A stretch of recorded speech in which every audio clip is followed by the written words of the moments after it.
Tinatanong ko na si Masay kanina kung may gumagawa ng buwaya bag sa Marikina. Kasi nare-regalo ko sa Kanitahani.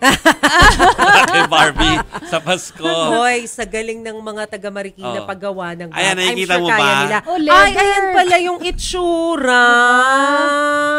Iba rin. May Cute buntot. siya. May buntot. May Oo. buntot. Pero hindi ko makita yung snout, yung ang Tagalog sa snout, yung snout niya. Kasi doon mo Nguso? doon mo malalaman kung alligator siya o crocodile. Or crocodile. Yung, Pero sige, para si buwaya bag na lang tawag. buhaya bag. Buwaya Oo. bag Sorry, po. hindi ko alam ang difference. Paano mo i-identify crocodile yung... kasi parang matulis, parang Okay. V-shape. Tapos yung alligator, yung parang medyo square. Ganon. So, pero usap-usap. mukhang parehong gahaman. Tama? Alam niyo, bit-bit ni Oo. Senator Amy, nandiyan pa yata si Merrimon, ano? Andiyan pa ba si Merrimon?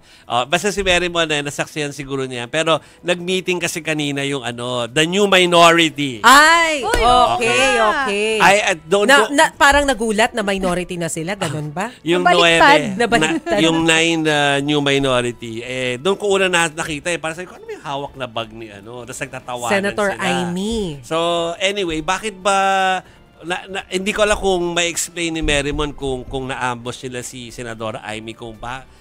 Although alam na namin kung ba't siya may buwaya bag, pero go ahead. Oo, nung papasok ng session hall itong si Senadora Amy Marcos, so sinubukan na natin siya makausap na mabilisan. Ang nasabi niya, nakadakip na raw siya, nakadakip na. Doon niya pinakita yung buwaya bag niya.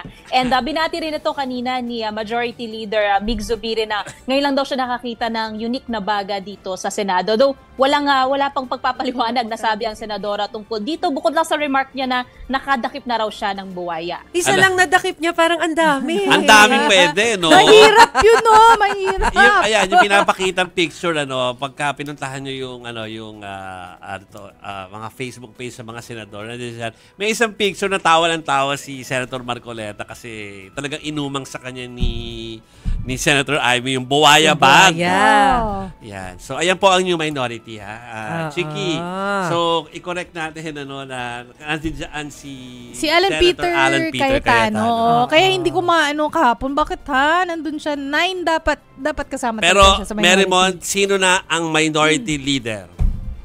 Oo, napagbotohan na kanina at naisapinal na si Senator Alan Peter Cayetano na ang tatayong Senate Minority Leader. And ito na nga pati yung mga committees din dito sa Senado nagkaroon na rin ng pagbabago sa mga chairmanship. For example, Blue Ribbon Committee, papalitan na ni Senator Ping Lacson si Senator Marcoleta. Ang Labor Com napunta na kay Senator Raffy Tulfo. Si Senator Loren Legarda nakuha niya ang TechVoc pati ang accounts mula kay Senator Alan Peter Cayetano. Ang National Defense napunta na ito kay Senator Loren Legarda rin, and kay Senator JB Ejercito mapupunta from Senator Bato de la Rosa ang Public Order and Dangerous Drugs. Bukod naman dyan, Deputy Majority Leaders na rin si Senator Risa Hontiveros and Senator JB Ejercito. For the minority, Senator Joel Villanueva and Senator Rodante Marcoleta. So yan ang mga bagong posisyon nila.